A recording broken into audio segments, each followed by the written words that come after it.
a dynamic situation. We've got fires throughout the entire county, which are spending our resources very short.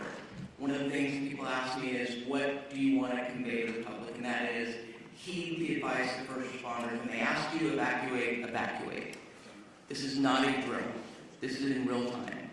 So I want to thank the City of Pasadena, who's opened up the Pasadena Convention Center for those impacted by the Eaton Canyon fire. I also want to acknowledge our faith-based partners. All Saints has opened up their church for those that are evacuating the Pasadena area. But again, it's important for us to recognize that while the firefighters are there to protect structures, life is first and foremost frontline. We need to make sure that people heed the advice of our first responders. With that, I'm going to introduce our LA County Fire Chief, Anthony Maroney, to give you an update on what is going on. But I just want to thank Chief Maroney as well as Chief Crowley for the work that they are doing to make sure that our first responders have all the resources necessary. Chief Maroney. So good morning. Thank you, Supervisor Barker. My name is Anthony Maroney. I am the County of Los Angeles Fire Chief, and I'm also the Region 1 Coordinator for Fire and Rescue Resources. I'm going to be giving an update on the Palisades fire in addition to the Eaton fire, although I am aware that we have 4 large fires burning in LA County at this time. The Palisades fire is located in both LA City and LA County. We are in unified command with the City of Los Angeles Fire Department in addition to CAL FIRE. We have well over 5,000 acres that have burned, and the fire is growing. We have no percentage of containment. We have an estimated 1,000 structures destroyed, and also no reported fatalities, and a high number of significant injuries to residents who did not evacuate, in addition to first responders who are on the fire line. We have over 1,000 personnel assigned, and the cause of the fire is unknown. However, it is under investigation. For the Eaton fire, it is located in both the Angeles National Forest, the Altadena area of LA County, and Pasadena. LA County is in unified command with both the Angeles National Forest and the Pasadena Fire Department. We have over 2,000 acres, continues to grow with 0% containment. We have over 500 personnel assigned, and unfortunately, we have 2 reported fatalities to civilians. Unknown cause at this time, and we do have a number of significant injuries. We have over 100 structures destroyed, and the cause of the fire is unknown and under investigation. I will ask that LA City Fire Chief Kristen Crowley update you on the Hearst fire after I am finished with my remarks.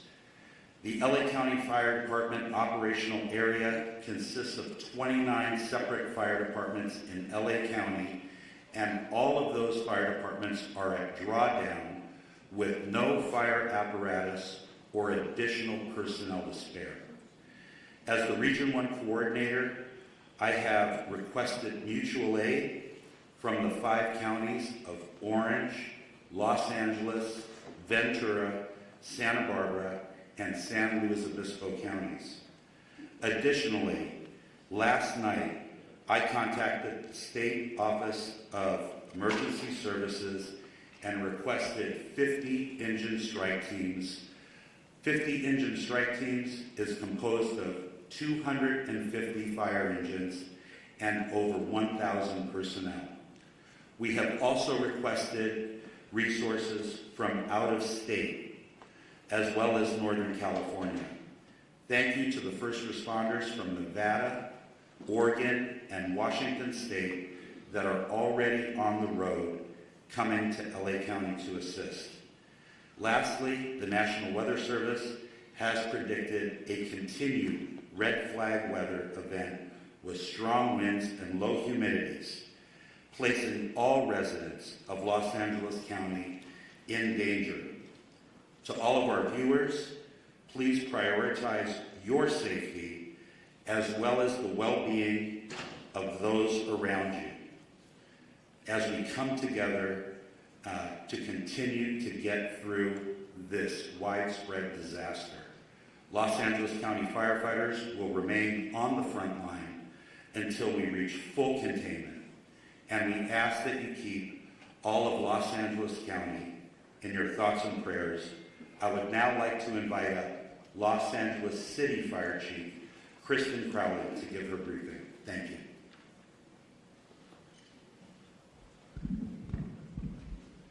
Good morning, everyone. My name is Kristen Crowley, Los Angeles City Fire Department Fire Chief. I'd like to start with just a moment, if we could, of gratitude. A moment of gratitude for our first responders, our boots on the ground that are battling this intense and multiple jurisdiction and number of fires. So gratitude to those who are doing the work since yesterday through the night. And like Chief Maroney said, we're going to continue to work hard to ensure that we save people, lives, and property. With that, I'll be touching on a couple major points. With the Pacific Palisades fire, we know that it continues to demand a significant amount of resources and attention. A second major brush fire, now referred to as the Hearst Fire, has erupted in the Sylmar area of Los Angeles. Now together these fires are stretching the capacity of emergency services to their maximum limits.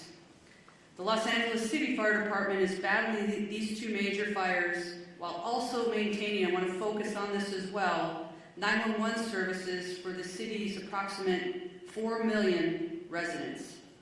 Now, despite the severity of the conditions, our department remains fully committed to safeguarding lives and property. Next, I want to focus on what we've done over the last 24 hours. Our department has responded to 3,624 911 calls for service. And to put that in perspective, our average is just under 1,500 calls in a 24-hour period.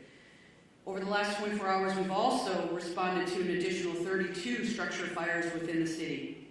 We've treated and transported an extensive number of medical emergencies, well extending our normal 650 transports to the local hospitals. When it comes to the Pacific Palisades fire, as Chief Maroney had said, this is over 3,000 acres at this point and continues to grow. We will confirm the exact acreage later, so we'll make sure that we also communicate that to the community and to the media. Last night, as of 1930 hours, all aircrafts were grounded due to high winds. Aircraft are continuing to be able to resume their water drops and acreage mapping today when the weather allows us to do so. A total of 3,398 civilians and 15,105 structures are in the evacuation zone. And again, the evacuation zones are the following: north of PCH, west of Kenter Avenue and San Vicente Boulevard, south of Mulholland Drive, and east of Topanga Canyon Boulevard. Injuries. Of course, there's a lot of interest in injuries. We have several firefighters and civilian injuries that have been reported, and all patients have been treated and transported to the local hospitals. Damage assessments. Chief Maroney did speak about a specific number. We are still vetting that through on the city side, so more information to come, and we will message that as soon as we can validate that. Approximately 400 LAPD firefighters have been deployed, officers, our partner agency responders, and public works members engaged in supporting our overall operations. We are going to be transitioning to CAL FIRE this morning to manage this incident at 0800 hours. Next, I'd like to talk briefly about our Hearst fire, which is located in Sylmar. Last night at approximately 10:10 p.m., the fire erupted in the Sylmar area of Los Angeles, adjacent to the Los Angeles National Forest. The fire has rapidly expanded to over 500 acres, prompting the emergency evacuation of more than 3,000 residents. This fire is burning within the footprint of the historic Saddle Ridge fire. Now, despite the extreme winds and significant risks, and that's what we're going to be talking about from today and probably throughout the next few days, there's always that significant risk of life and property, and we'll continue to focus on saving lives and protecting property. The exact anchorage at this point will be confirmed later, and we'll make sure that we communicate that to you as well. Lastly, we want to make sure that everybody understands we are absolutely not out of danger yet. With the strong winds that continue to push through the city and the county today, I will tell you, and we are all committed to our first responders, our firefighters will remain focused on protecting lives and property. The LAFD is extremely proud to stand with all of the entities behind me.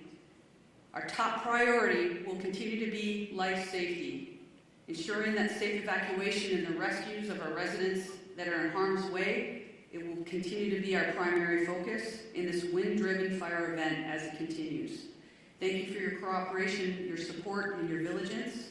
And today, we will continue to stand with our partners to protect everyone. Next up, I would like to introduce Sheriff Luna. Thank you. Oh, sorry. Next up. Oh, we moved it. Okay. Yes, we're just moving around and having LA Unified Superintendent Alberto Carvalho. Thank you very much. Good morning, everyone. Thank you, Chair Barger, county and city leadership, in addition to the leadership of our first responders in our great community for the very, very important work you continue to do to protect our community, protect the assets, the health and well-being and lives of members of our community. Los Angeles Unified is the second largest school district in the nation, representing the interests of 540,000 students and 75,000 committed employees. We make decisions regarding closure of schools in a very methodical and science-driven manner. So after a great deal of consultation overnight with experts looking at the data and considering the fact that air quality conditions deteriorated significantly overnight, we have made the decision to shut down a number of schools, particularly in the eastern part of our school system. I will define what those boundaries are. School communities, beginning with leadership, workforce, and families have been informed about these areas.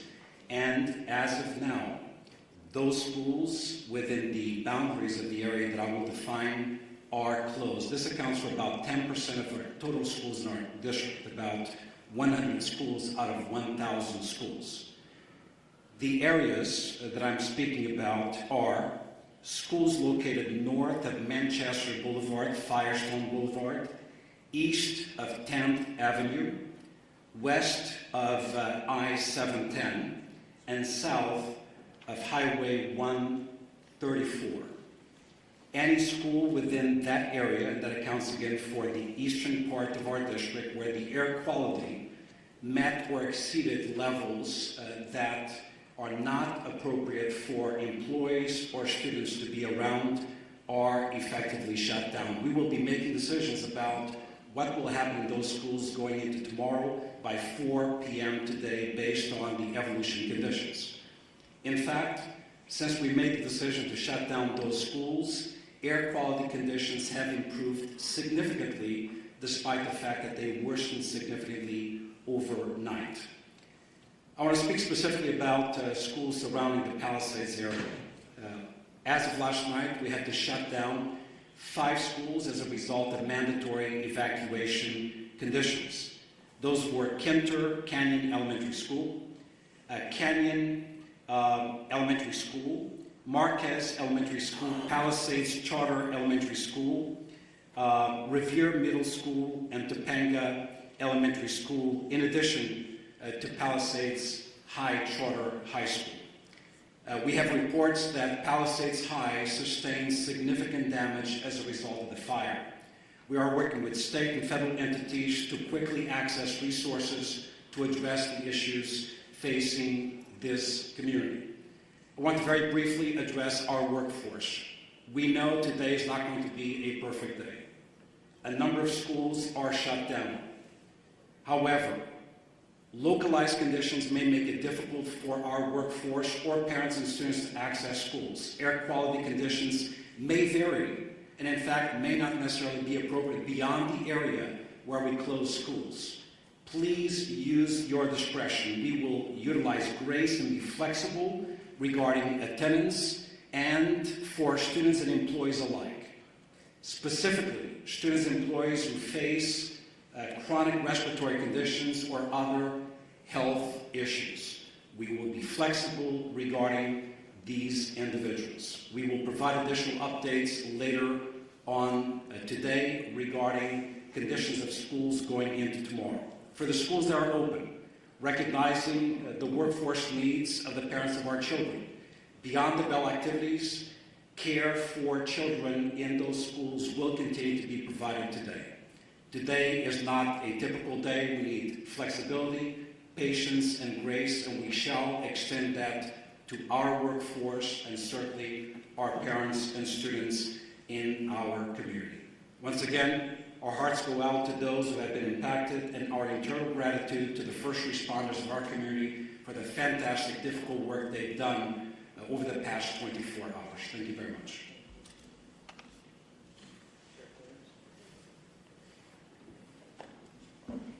Morning. A lot of information to pass on, but please know this. This is a very difficult and challenging situation, but we're surrounded here by people who really care, and we're going to get through this together. That means with all of you as partners in our community. Our top priority continues to be the safety and well-being of our impacted residents, first responders, and all of the individuals involved. But understand that this is a very fluid situation, specifically in the Altadena area, and a lot of our personnel, our deputy personnel, are involved in life-saving measures as we speak now.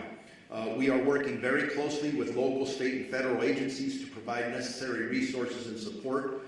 We have been in constant communication with both our fire and law enforcement partners across LA County and beyond to ensure that all available resources that are needed are being deployed strategically and effectively, but we are prioritizing life over everything else.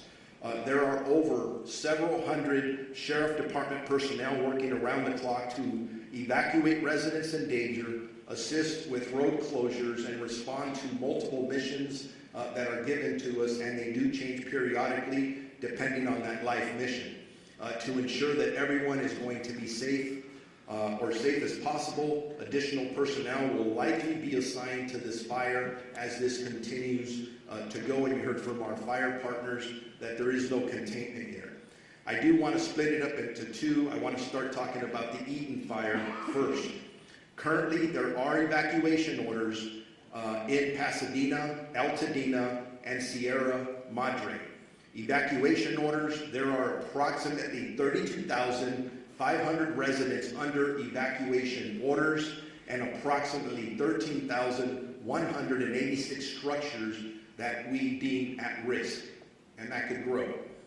Evacuation warnings, approximately 38,600 residents are under evacuation warnings and approximately 14,342 structures are at risk. Parts of the city of Duarte, Monrovia, and La Cañada.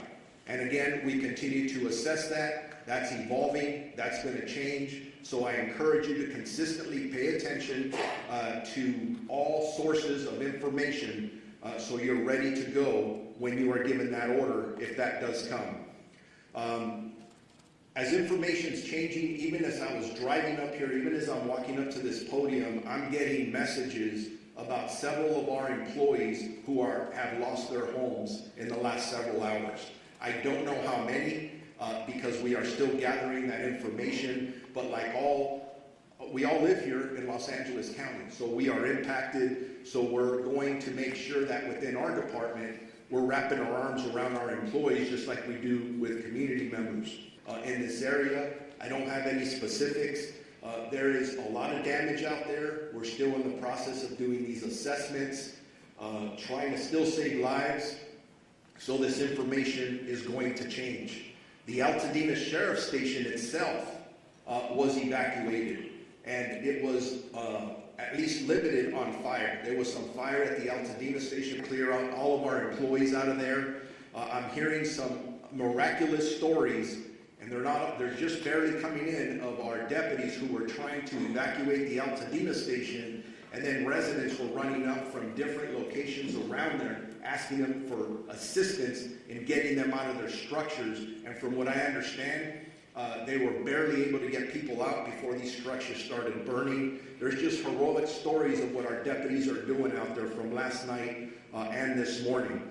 I want to make sure people know deputies are working to assist residents who are evacuating and continuing to make evacuation notices as we're speaking. They are securing areas that are evacuated, and it's always sad when I have to say this, but part of our responsibility is to make sure that no one loots or steals from our residents, our community members who are already being impacted.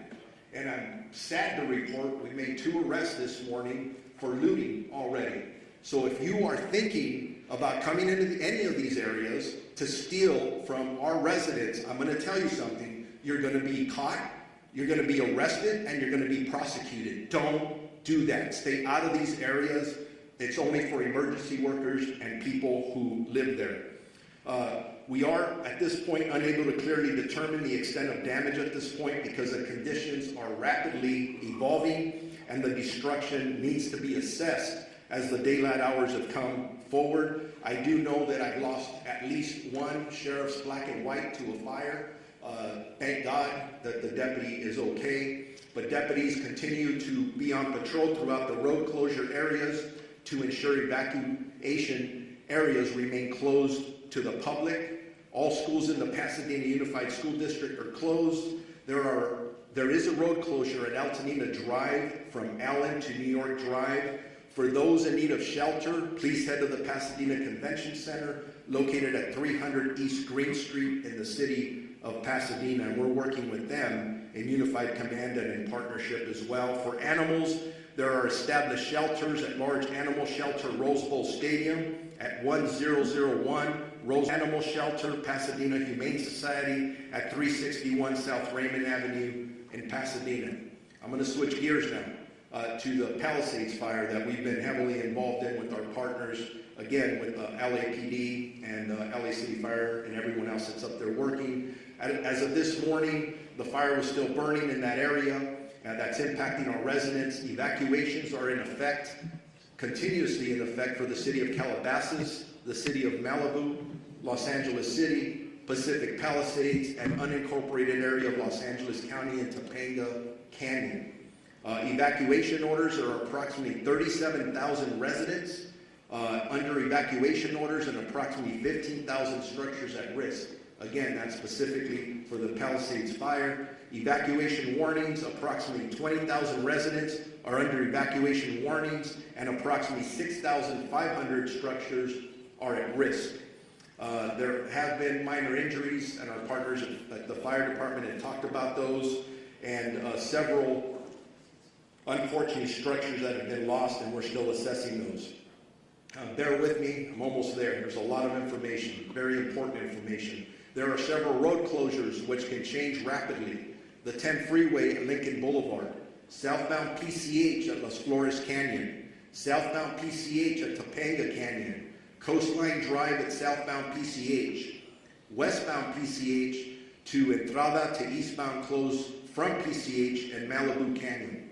We have established shelters up for that fire in the following locations: Westwood Recreation Center, which is at 1350 South Sepulveda Boulevard in Los Angeles, Pasadena Convention Center, which I already mentioned, we can go there, 300 East Green Street in the city of Pasadena, and El Camino Real Charter High School, 5440 Valley Circle Boulevard in Woodland Hills. Animal shelters, large animals, LA Equestrian Center at 480 West Riverside in Burbank, large animal shelter Pierce College, 6201 Winnetka Avenue in Woodland Hills, large animal shelter Rose Bowl Stadium in Pasadena, small animal shelter Agora Animal Center, and small animal shelter Pasadena Humane Society as well. We got to take care of our pets.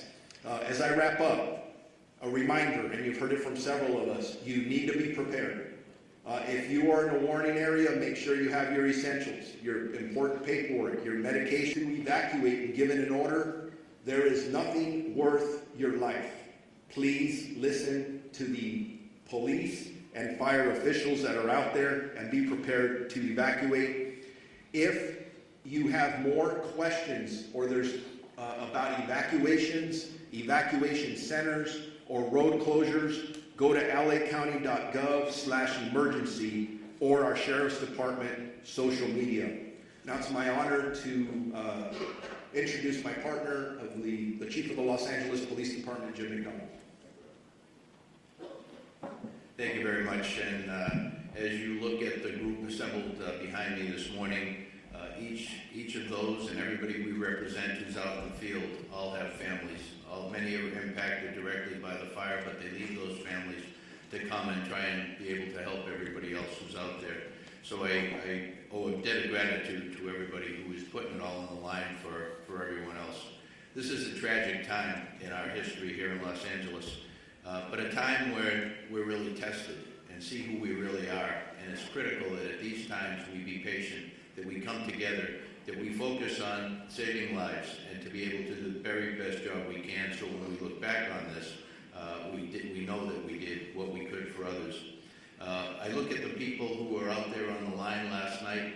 The winds were like something that I had never seen before. Firefighters, police officers, deputies, they're out there sheltering in their vehicles, their trucks and their cars, so that they don't end up getting burned from the fire that was being driven by 75+ mile-an-hour winds. They were there until they could get out of the car and go back to doing their work. As you can imagine, a very difficult circumstance to deal with. These are, as I mentioned, unprecedented conditions, but also unpredictable. As the fire continues to spread and pop up in different locations, none of us know where the next one is going to be. So I would ask you to be vigilant, to look at your neighborhood, to talk to your neighbors, to have everybody on board, so that if they see something start up, that we get on it very quickly. We get fire resources out there as soon as we possibly can, because with these winds, once it starts small, it'll be very big very quickly. And so I would ask for everybody's help, cooperation, and vigilance in that role. As you've heard before about evacuation, that makes the difference between living and not. And so I would ask you to take these warnings, these orders to evacuate very seriously. As you've heard over and again, be ready to go, pack what you need up, but then please comply with these orders. Then we don't give them, put them out lightly. When we believe that you're in the path of the fire, we're going to order that evacuation, and we really, really need your compliance on that, because if we have to send people in to try and make rescues, those people are putting their lives on the line directly for something that could have been avoidable. Sheriff Luna mentioned looting. That's something that we also have to watch out for. That is incredible that we even have to talk about that during these tragic times. But we are going to take that also extremely seriously, and we will follow up with that in the strongest way possible. As far as traffic goes, that's something that we're used to dealing with here. This will be an extra test of gridlock in many places due to people not having access to their normal routes. I would say that if you have an ability to be able to stay out of the west side today, to commute or to work from home, as long as your employers are good with that, to take advantage of that. The air is very tough today, for particularly those who are challenged medically. If you can stay home and work from there, I would recommend that. We will continue to support our partners and the fire service and our other law enforcement partners. But to all in the public who are watching this, sincere thank you to all of you for your cooperation and your patience as we all get through this together. Thank you.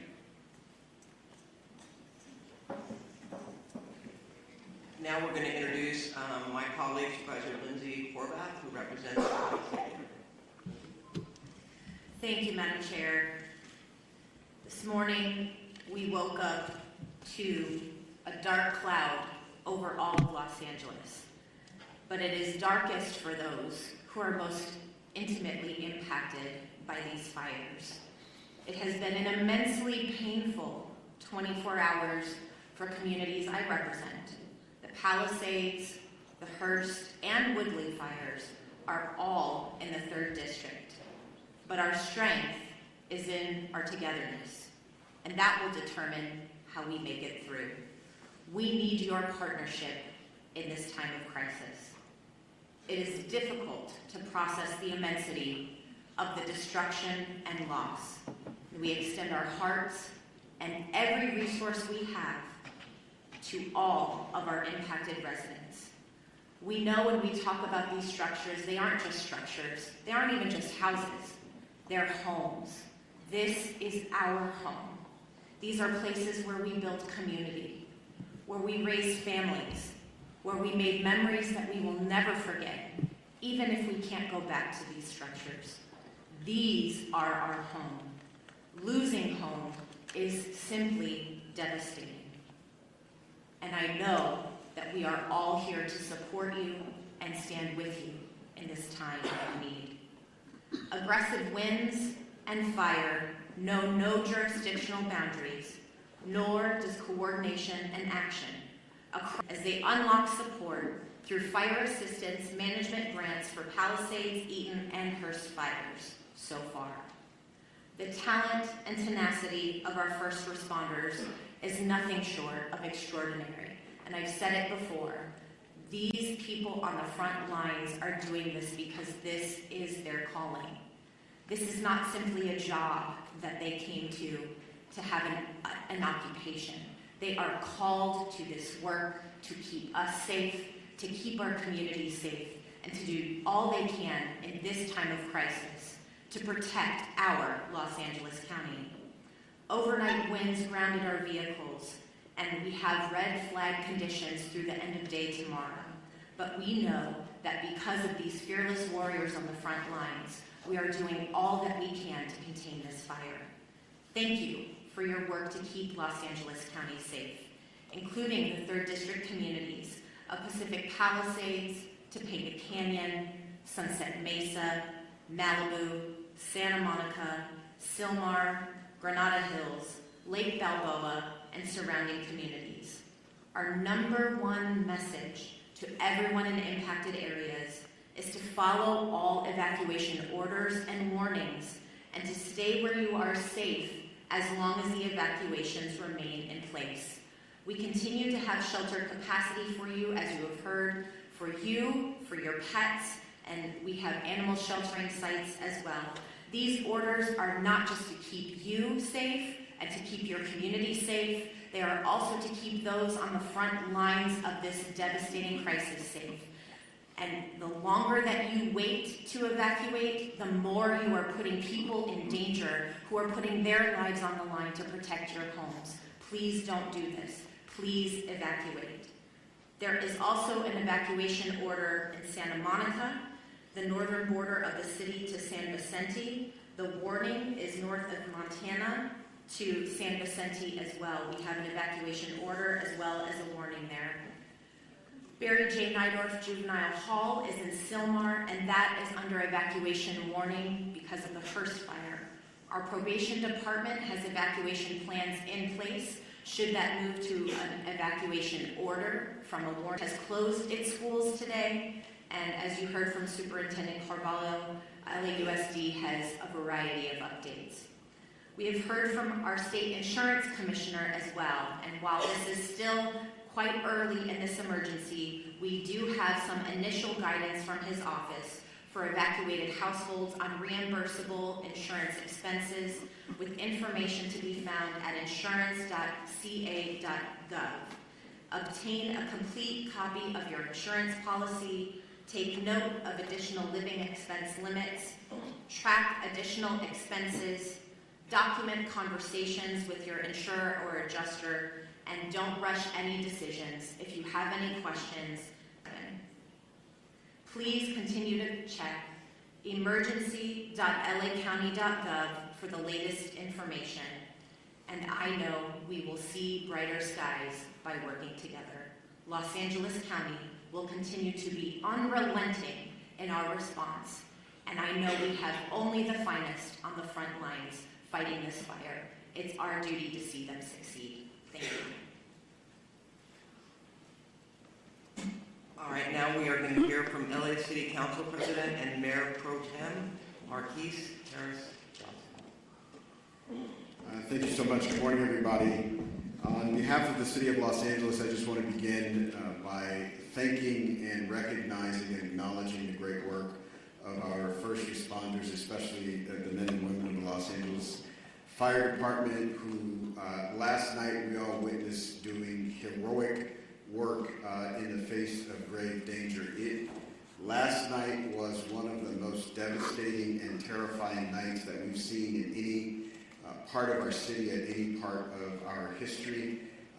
fire literally jumping roads, taking out structures, and our public safety professionals created an environment where injuries were kept to a minimum, fatalities were kept to a minimum, and we wake up this morning with a renewed spirit that we can defeat this fire and move on to a brighter day. I want to also acknowledge the two members of the council that are with us today that represent the areas of the fire.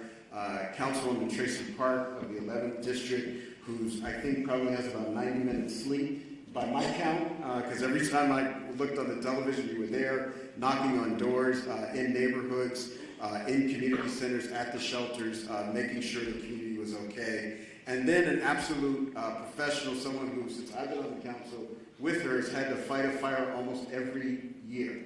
And so is a pro from the San Fernando Valley, the council member from the 7th District, Monica Rodriguez.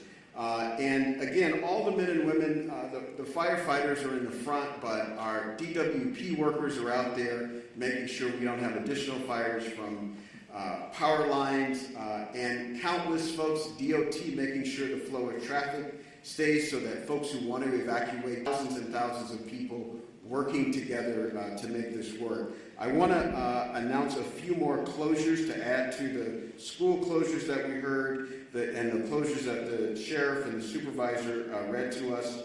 Griffith Park closed today, including Lake Hollywood. Runyon Canyon closed today. The Los Angeles Zoo closed today. The Hollywood Reservoir closed today. The Hollywood Sign closed today, as well as all the roads through the Sepulveda Basin in the San Fernando Valley. So nobody should be going those places today anyway. I will amend what Chief McDonald said. Not only if you're on the west side or in the valley, anywhere in this city, if you can stay off the roads, please do so. I live in South LA, a long way away from the fires. Visibility is less than 1 block because of the smoke. So if there is not a good reason for you to be on the roads, we ask that you leave the roads open as possibly as you can to the public safety professionals that have to do their work and will lead us out of the crisis that we face here in the city of Los Angeles and the county of Los Angeles today. Also, lastly, just grateful for the work of the President of the United States, kicked in for us late last night, who happens to be in Southern California. The governor was with us in the Pacific Palisades outside the county, have come in to help where they can. We're extremely, extremely grateful for their help in this time of crisis for our city and our county. And with that, I will ask the Director of the Office of Emergency Management for Los Angeles County, Kevin McGowan, to come to the mic. Thank you for the introduction. I'm Kevin McGowan. I'm the Director with LA County's Office of Emergency Management. As my partners up here have said before, we're facing a historic natural disaster, and I think that can't be stated strong enough. This is not a normal red flag. We've been in partnership with the National Weather Service for days prior to the arrival of this severe windstorm. There's been amazing communication by the National Weather Service, and they should be acknowledged for all of the communication that was put out days in advance. What's critical about that is it partnered all of our public safety and emergency organizations throughout the county to begin preparations for this. And a lot of the successes we saw over the last 18 to 20 hours is a direct result of painstaking preparations that had gone into place for the last 48 to 72 hours. We still have a long road ahead of us. Our county is known with wildland fires. We just finished working on the Franklin fire. We've had the Bridge fire, the Coast fire. This has been a very destructive fire season. This is just going to be an add to it. Our eyes are on mitigating the impacts from this emergency, working with our community partners, and then charting a course for what will be a long recovery effort. With that, I would like to introduce our Department of Public Works for LA County Director, Mark Pichel. Good morning, thank you, Kevin. My name is Mark Castrell. I'm the Director of Public Works for Los Angeles County, the largest public works department in the United States. We're coordinating across the area with all our partner agencies, including, of course, primarily the City of Los Angeles, in addressing this event today. I'm going to talk a little bit about what our focus is in terms of infrastructure, and then I'll move on. Before I do that, though, I do want to acknowledge all of the residents that have either lost a home or who are being evacuated. I do personally understand what that is about and understand what kind of fear that can put into you. One thing I would recommend to you before you leave that home, if you want something to do, is to close that home up tight, close any openings, completely tight to the home, and make sure that access is open to the fire department in the event that they want to come on and do work on your property. That's one thing I've learned through the years is important. So right now, LA County Public Works is focused on water supply, the road safety and transportation system, and preparing our flood control system for the inevitable post-event, which may be flows of debris and mud. With respect to water resources, there's been quite a bit of talk in the media about the water system that we're using for suppression. So let me make the following statement. There have been quite a bit of comments over social media about the local water supply and its impact on firefighting efforts. There is collaboration across this region. Over 200 water retailers serve the region. LA County serves the area in the Eaton Fire area. LA City serves the area in the Palisades area. We also serve the Palisades area in the north area of unincorporated area water supply through the hydrant system. The municipal water systems that service our homes and businesses continue to work effectively. However, they are not designed is unsustainable. This is a known fact. That's why air support is so critical to the firefight. And unfortunately, wind and air visibility have prevented that support. County water reservoirs, however, county and city water reservoirs, open reservoirs, are available and on standby once that support becomes available. We will be having fixed wing as well as water from our system. We also need customers to understand that it is really quite futile to attempt to fight fire with your hose at your house.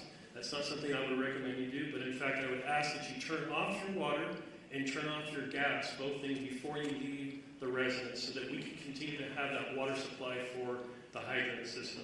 The transportation system is operating with many, many closures. Those closures are meant for evacuation as well as fire suppression efforts. So we're asking residents not to abandon vehicles in the streets, to not park vehicles. We also have the other event of wind right now, and we have numerous signals out across the area. So we need people to drive very consciously in the street systems. Over hundreds and hundreds of trees that have fallen in the area already. We expect more of that to occur.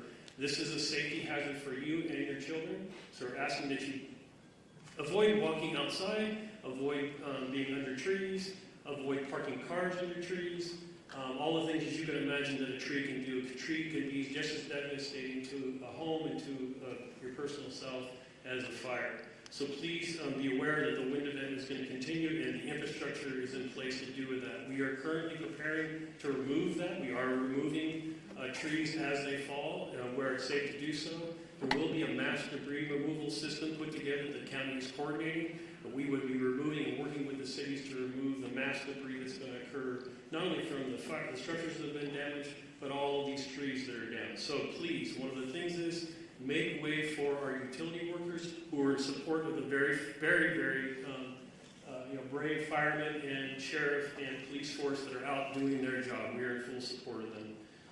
So lastly, on the flood control system, this is just a quick note that yes, in fact, we will have a lot of debris. The flood control system has been impacted, that covers the entire region, by the fire. In fact, many of our facilities have been burned. One in Eaton area, Eaton Yard, where there is a debris dam there, and its facilities are currently threatened.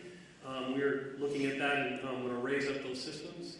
As we enter into post-fire, our department will be available to do a review of your individual properties to make sure that you're safe from debris, the flow, as another event that may occur in LA County.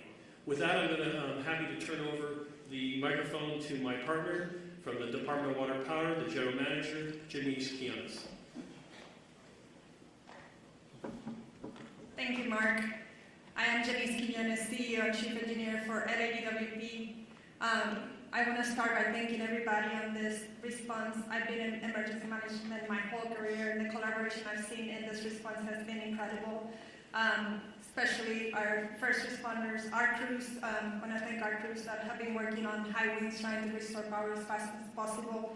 And also county, city council, mayor's office. The mayor has been in contact with me all the time. And also other utilities in California have been proactively reaching out to us to help us with the restoration. So we're in the process of contacting them to ask for more support.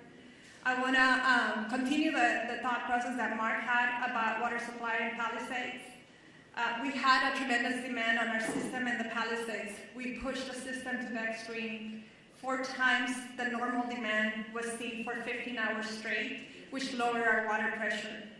We were pushing 75 CFS on our trunk line to try to keep water pressures on the system. If there's a message to take away from me today, is I need our customers to really conserve water, not just in the Palisade area, but the whole system, because the fire department needs the water to fight the fires, and we're fighting a wildfire with urban water systems, and that is really challenging. What happened in Palisades? We have 3 large water tanks, about 1 million gallons each. We ran out of water in the first tank about 4:45 p.m. yesterday. We ran out of water in the second tank about 8:30 p.m. and the third tank about 3 a.m. this morning. Those tanks help with the pressure on the fire hydrants in the hills of Palisades. And because we were pushing so much water in our trunk line, and so much water was being used before it could get to the tanks, we were not able to fill the tanks fast enough. So the consumption of water was faster than we can provide water in our trunk line. So I want to make sure that you understand there's water on the trunk line. It just cannot get up the hill because we cannot fill the tanks fast enough. And we cannot lower the amount of water that we provide to the fire department in order to supply the tanks because we're balancing firefighting with water. So we have our operations people on the water side at the command post with the fire department, helping them with tactics to ensure that we can provide as much water as we can find to our first responders. What are we doing now? We're sending about 20 water tanks for our construction crews full of water to support the fire department. We identified other areas in our system where our tankers can refill. It takes about 30 minutes to refill about 4,000 gallons of water, and we're constantly moving that water to the fire department to get them as much water as we can. I would also ask for the people on zip code 90272, because we're pushing the water system so hard, our water quality is decreasing. So we're going to be issuing a boil water notice this morning, and that will extend for about 48 hours. The water quality is low. We have a lot of ash in the system. And so please, if you're going to be drinking water, you need to boil the water. Those boiled waters will continue to increase as the system starts restoring. We're also managing a power outage restoration. Our water emergency has been the #1 primary issue. But the power issues are continuing to increase. The winds picked up at around today. We have 135,000 customers out of power. We have restored about 78,000 customers since the start of the outage. 32 customers have been out of due to call us, call 911, let us know so that we can get to you as fast as safely as possible.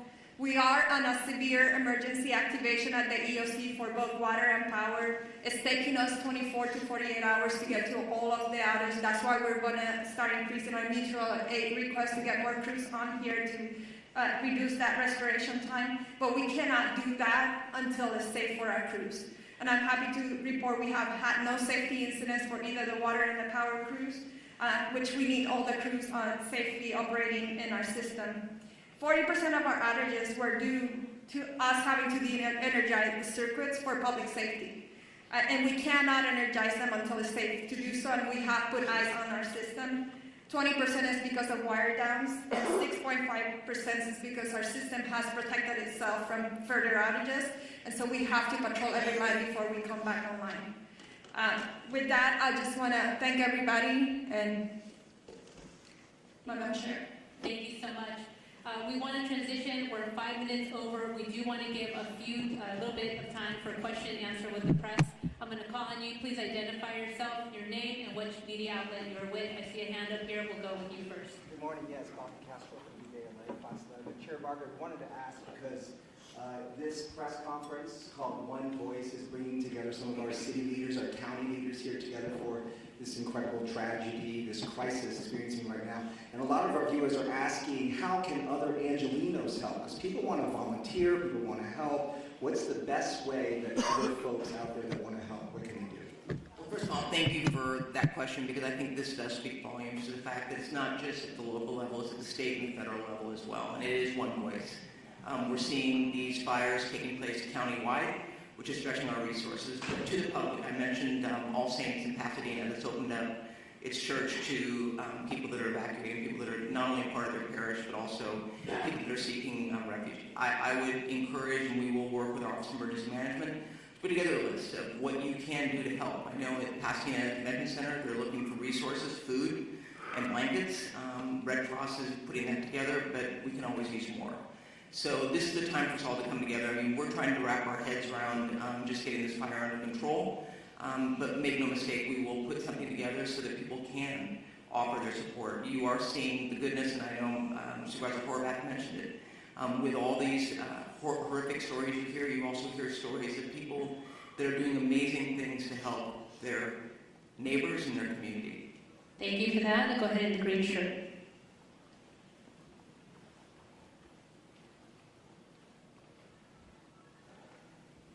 Yeah, the DWP was talking about the problems with the water supply, and I was wondering if either the DWP or the fire department has any kind of numbers to talk about, like what is the number of hydrants that could not get water because of these pressure issues, what percentage of the system in Pacific Palisades wasn't getting of the system, given these increasing number of urban fires, and also when does the mayor return? And name and media outlet, please. David Zahniser with the Los Angeles Times. So, Chief, please correct me if I'm wrong, but we were trying to keep water at all altitudes on the Palisades, and I think about 3 in the morning, that's when the hydrants went dry above the Brentwood area. We are able to push water on that trunk line on the east side of that. And we have some water on higher elevations, 16 to 18,000, but at 3,000, at 3 a.m., all of the fire hydrants went dry in the Palisades. To your question on climate resiliency and how do we need to update the system, I would say that that is true. We were talking with the county supervisor and Mark on how are we going to change the way we operate our water systems for events like this. This is an unprecedented event. I think the 2011 winds was significant from a power outage perspective, but the fires have really increased the response complexity of this. We had crews trying to mitigate this, and we had to evacuate. We worked with fire department to try to get back in and try to fill the tanks again. It wasn't safe to do so. So you're managing the fires, you're managing the power outage, and you're managing the water needs. There was an urban wildfire firefighting. So yes, we have to look at our system from a climate resiliency as a region. And it's going to be more than just DWP. It's all the water agencies here, including the county. Thank you. Over here in the burgundy with a mask. Name and media outlet, please. And the mayor question. Real quick, I can speak on the operational side of the hydrants. We don't have a specific number of the hydrants. We do know that it came in phases. Now, our firefighters always have a primary plan, a backup plan, contingency, and emergency plan. So oftentimes, just so that the public is aware, in large brush fires, water supplies are normally limited. So with that, our apparatus do have the ability to draft water if we need to out of pools, ponds, any type of water resource. We also utilize the water tenders, in which we spoke about a little bit earlier. So with that, I just wanted to clarify that. In regard to when the mayor is returning, I spoke to her this morning at 4 o'clock. She's on her way for the last leg of her journey back home from Dallas, so her ETA is right around noon. Thank you. Go ahead. Buenos días, everybody. Ali Santana with Telemundo 52. For Chief Crowley, Chief Maroney, where can people go to donate food, water, supplies, and for Superintendente Carvalho, Sheriff Luna, and CEO Quinones, just something in this by for our people in We will do something in Spanish right after we conclude over here with a couple of Spanish speakers regarding the volunteer information. Sure. So thank you for the question about the donations, and I know we spoke about that earlier. Just a touch point for the community. We are so grateful for the community's efforts in regard to donations. Now, what I do want to be mindful about to make sure that we share is please listen to the direction of where those donations, either through money and or food, any type of donation, it can become problematic if the public starts to just drop things off. So we are putting together a strong plan from our Emergency Operations Center. We're at the highest level at this point. We're coordinating with the county as well. So stand by for more information. We want to be very purposeful and strategic in how we're going to collect those donations, and they are welcomed. Right over here with the glasses and the gray, right behind you. Over here with the hand up. Scott Snowden, Santa Monica Daily Press. Question for Ms. Horvath. Are there any forecasts or predictions at this point for the economic impact of this? There are no early numbers of the economic impact, but we are already exploring how we can do, for example, a business interruption fund, as we have done in other states of emergency. We know that there are many businesses that have also been impacted in addition to the people who are experiencing difficulty in their homes. So we are looking at what resources the county has available to support on all fronts. But thank you for the question. Lastly, do you think this will affect insurance companies and their approach to house owners going forward? I believe it already has, and the conversation is ongoing. As I shared earlier from the insurance commissioner, I know this is an ongoing conversation in his office, and he has provided that information and welcoming phone calls from folks who do have questions about insurance impacts as a result of these fires. I do know that yesterday, through the help of our chair, the county declared a state of emergency, as did the governor, and I know that there are other states of emergency that will be declared in order to make sure that all residents are able to readily access everything that they need to in response to these. Thank you. We need to move on. Right here in the front, young woman with the hand up. Hi, Grace Toohey with the Los Angeles Times. I was hoping one of the fire chiefs could talk a little bit about long-range spotting and how far we actually saw embers jumping from one fire to other spot fires. And then additionally, we heard repeatedly fire crews requesting help, backup, and not having enough crews. Were you guys prepared enough for this? Do we have enough of these fires? Thank you. Thank you for the question. So I'll start at the end and work back. No, LA County and all 29 fire departments in our county are not prepared for this type of widespread disaster. There are not enough firefighters in LA County to address 4 separate fires of this magnitude. We were prepared. We did get state pre-position resources that came from Northern California that were up in the Santa Clarita Valley. We did hire additional firefighters from the LA County Fire Department and pre-positioned them in the Santa Monica Mountains. The LA County Fire Department was prepared for 1 or 2 major brush fires, but not 4, especially given these sustained winds and low humidities. Like our Director of Emergency Management said, this is not a normal red flag alert. People were calling for help. We tried to get them the help that they needed. LA County right now, like the LA City Fire Department, is prioritizing life safety, but we are also engaging in structured defense, perimeter control, and aerial operations. Remember that the LA County Fire Department has 13 aerial assets available to it.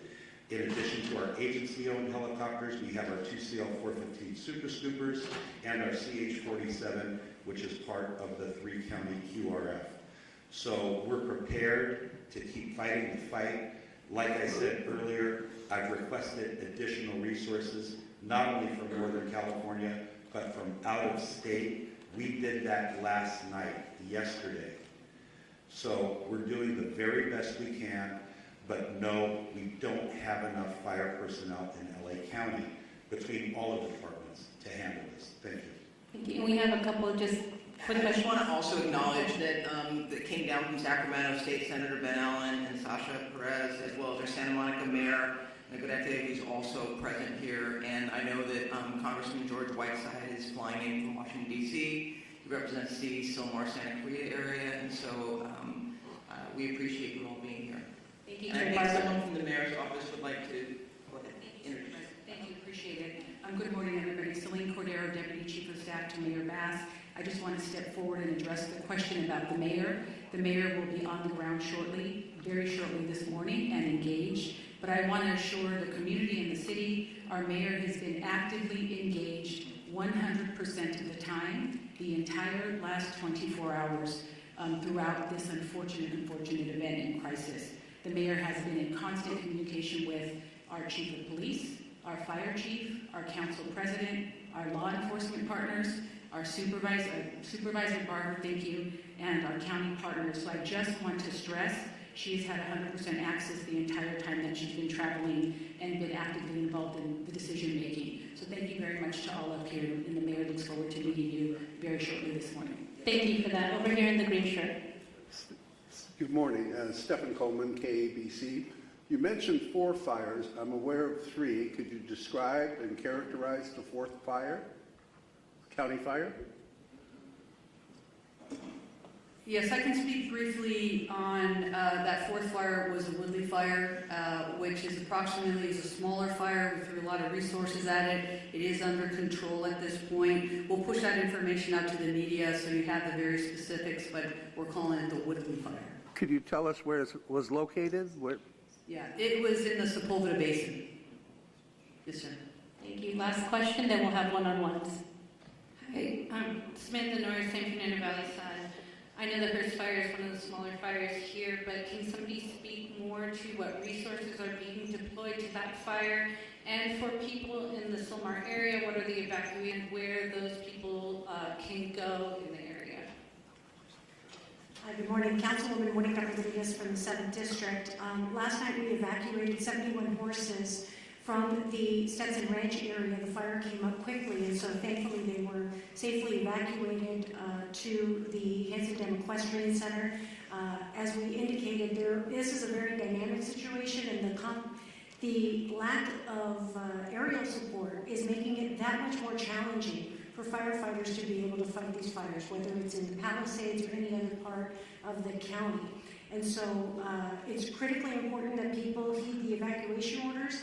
In the Sylmar community, Richie Ellen's rec center in Pacoima is available for the evacuations. Currently, there is 80% vacancy, so there's still capacity for people to evacuate there.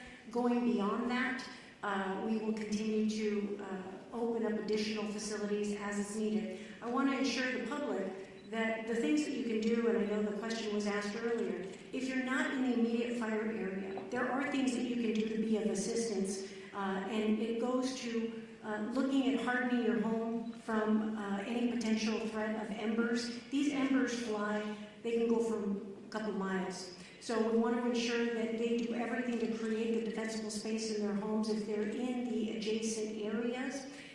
Again, staying off the roads to the greatest degree possible.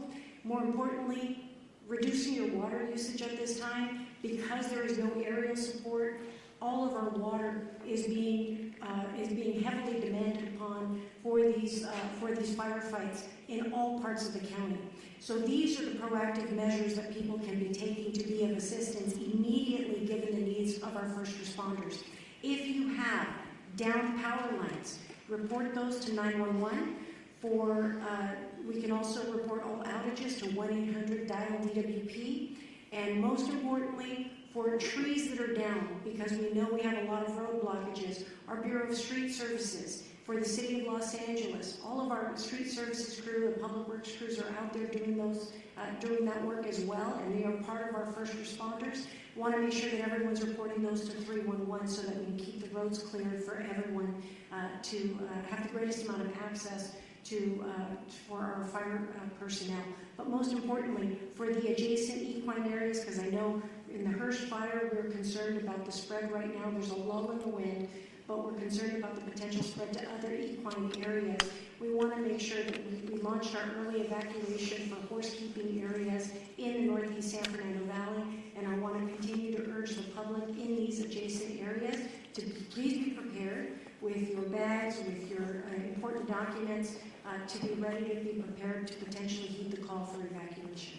Thank you. Thank you very much. We're over time. We're gonna.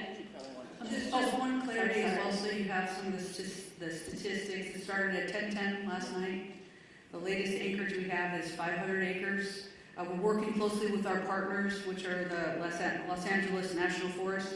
We have a rep over here behind us, so we can do some one-on-ones if you want more specific, but we are unified with them. Also, the good news is, through the heroic efforts of our crews working through the night last night, our overall objective was to keep that fire so it did not overpass the 5, did not cross the 5 at this point. We're able to hold it to that point, but again, the winds are back up. We're working really, really hard there to make sure we maintain that, and we continue to work really, really hard with our partners. I don't have too much more to add, but I will share that the Los Angeles City Fire and the Angeles National Forest went into unified command immediately when that fire started. And that fire started in an area where well exercised, known as the mutual span area, and that includes ground resources and aircraft. And of course, as mentioned, the aircraft has been having a hard time finding good air, and actually with the wind speeds. We're assessing aircraft availability every minute, continuously watching for a window to get aircraft up from multiple parts and multiple agencies. The Angeles National Forest aircraft and the air tanker base that services the Southern California areas in Lancaster under the U.S. Forest Service, and they're watching for opportunities to launch aircraft. But last night, the winds out in the Antelope Valley were just as bad as they were here in what we call the Front Range, so we're still struggling to get aircraft in the air. Name and title? Yes, sir. Robert Garcia, Fire Chief for the Angeles National Forest. Thank you. We are wrapping up our press conference. We will have one-on-ones and a short for Spanish media. If you gather right over here, we will have Sheriff Luna and also LA City PIO with Fire David Ortiz. So Spanish interviews right over here to my right.